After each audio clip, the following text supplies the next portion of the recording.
Hey guys, welcome back to my neck of the woods. My name's Deco, where I share my experience and my knowledge, hoping to lessen your learning curve. So today I'm going to talk about kayak fishing and what you need while you're out kayak fishing. I've compiled a list of a couple things that I would consider must-haves when you're going out kayak fishing. Kayak fishing is an ever-growing thing, especially with tournament angling. There's a lot of folks doing it. All right, before I get started, please sub the channel, like my videos, and make some comments. So the first thing you need on a kayak when you're fishing is lanyards. You need to lanyard almost everything that you have on there. If you've got a phone, you've got a net, you've got little tools, whatever it is, you're gonna need some type of lanyard. Now there are a variety of lanyards on the market where there's ones that fit into the track systems that a lot of the kayaks have nowadays, or you can do them to your PFD, or you can do them to another section, but you're gonna need a lanyard for anything that you could possibly fall in the water and then sink to the bottom, and then you will never have it ever again. And I have lost many things over the years, and now I have lanyards on everything. And you can construct the lanyards in a way that they're not in the way. You can, like I said, I have ones that are on a track system, and I just put them, they're either to the left or the right of me. And you can customize track systems. You can really put them anywhere you'd like. There's more and more companies creating equipment for the inside of the kayak where you can store tools and things of that nature. All right, so lanyards, you gotta need lanyards, and that will save you from losing things into the drink. Second, you're gonna need something to cut braid. Now, it could just be you're cutting braid based on your lures and your baits and whatnot that you're using, but there are many times where you get hung up on certain things and it's just covered in braid. And the better you can cut braid, the easier everything's gonna be. For years and years, I used those boomerang snips, but after a few times, they just kind of serrate and kind of like barely cut through the braid. You really have to get on them. There are a couple things on the market. What I use is from a company called Cuda, and it's just a 3-inch. They look like scissors, but they're closer to snips. They have big blue finger holes, and they're only 3 inches long. They got titanium blades on them, and they work well. You can just keep cutting braid over and over and over. And I've had them for years, and I haven't even needed to sharpen them at all. So, and obviously you would attach your scissors or your snips you're using to cut braid, you attach them to your lanyard, because that is very, very important. Otherwise, all it takes is dropping it one time and it bounces out and then you don't get it. All right. Third is a PFD. Most states require that you have the PFD in the summer months. Here in Massachusetts, I believe it's like May to August. They require that it be in there. I don't know. I would think they would require it in some of the colder months because the water's colder and you can certainly do more damage to yourselves. But a lot of times here in Massachusetts, we have ice. So there's no one out kayak fishing in the ice for the most part. When you do get your PFD, you need to pay attention to the rating. I believe the ratings are 1 through 5, and it's not categorized as a life jacket. It's a personal flotation device. You probably want a 1 or a 2 rating for your kayaks, and all that means is it's going to strap around you with a zipper or a tie or something of that nature. The 1 or the 2. 1 is a lot of times those big red orange ones that you see, and they'll strap around your head, and that will keep your head afloat. There are other ones out there in the stage 2 category that I feel that are not sufficient for a kayak fisherman, and those are the ones that are covered in the pockets. Tons and tons of pockets all over them. And what do? We fill those pockets with heavy things. So if we end up going in the water, that's going to weigh you down and make it harder for you to, either get back to your kayak or get back to shore or swim in any way, shape, or form. We do not want to weigh ourselves down. The idea of wearing the PFD and wearing the PFD the entire time we're out there is to help us in case our kayak flips or in case we end up in the water.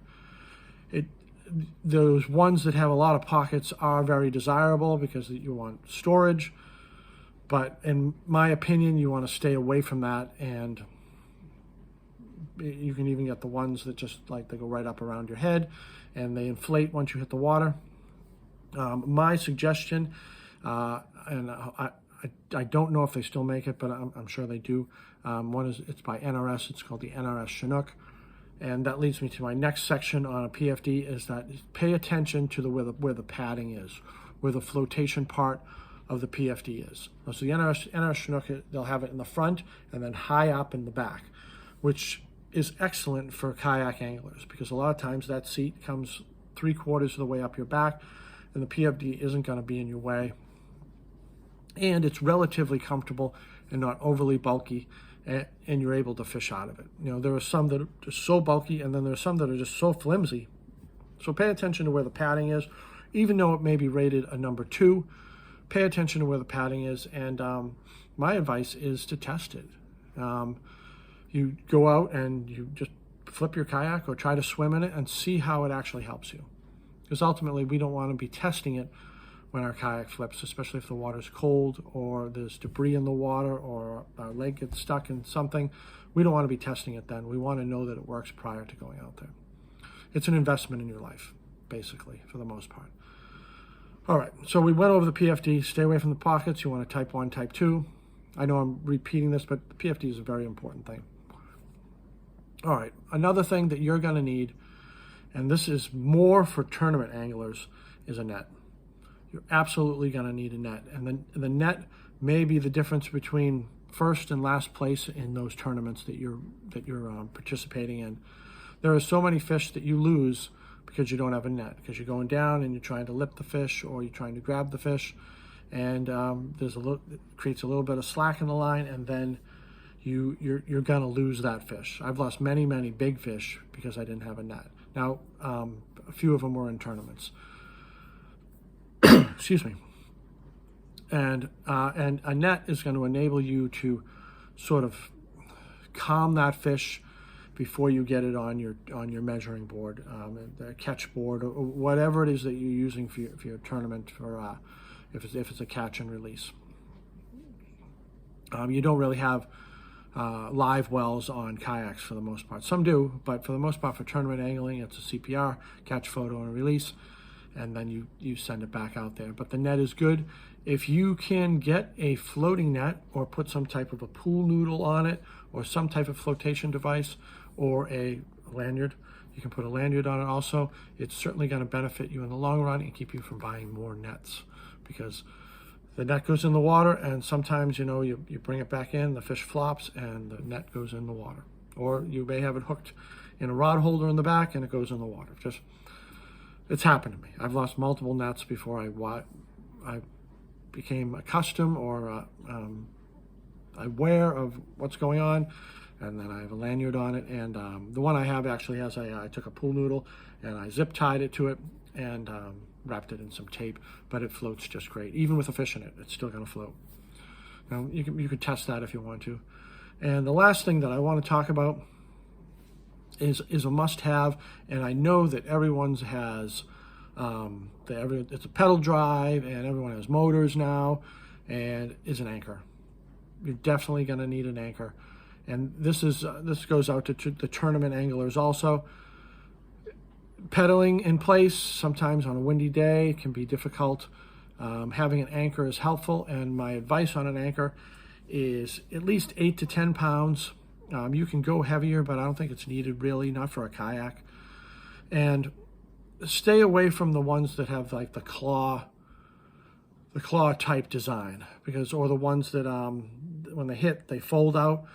If it's any type of rock or debris or blowdown or brush pile underneath the water, when you pull that up, it's just going to get caught on everything. So it may make it down through in a brush pile, and then it opens up. When you go and pull that up, you may have to cut your anchor and then just lose it right at that point. My advice is, a lot of people use just dumbbells, a regular dumbbell, or I think the round ones, or even the mushroom type ones, like the sort of suction cup ones, I think those work good. They can be problematic in the muddy bottoms because they really stick. But overall, stay away from the claw designs. 8 to 10 pounds, you should be good. It shouldn't really be a problem. And these are, what do I got? I have a board in front of me. I got 1, 2, 3, 4, 5. So these are 5 things that I think are must-haves when you're out kayak fishing. All right? That's all I have for you. Sub the channel. I'll talk to you guys later. Be well.